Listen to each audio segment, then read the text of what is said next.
ব্যক্তি মোট পণ্যের 3/5 অংশ 15% লাভে এবং বাকি অংশ 10% ক্ষতিতে বিক্রয় করে মোটের উপর 32 টাকা লাভ করেন। পণ্যটির ক্রয় মূল্য কত?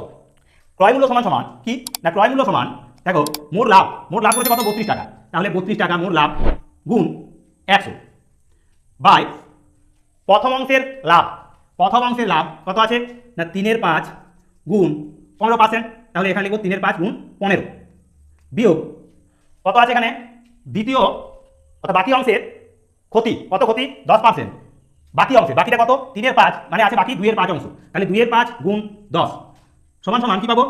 এখন 32 গুণ 100 মানে 3200 বাই 5 3 15 অর্থাৎ 9 বিয়োগ 5 2 10 মানে 4। তাহলে 9 থেকে 4 চলে গেলে থাকে কত? 5 অর্থাৎ 3200 বাই 5 কাটাকুটি করলে কত হবে? 5 6 30 2 20 হলো 5 4 20 640 টাকা। এই 640 টাকা হবে তাহলে ক্রয় মূল্য। তাহলে ক্রয়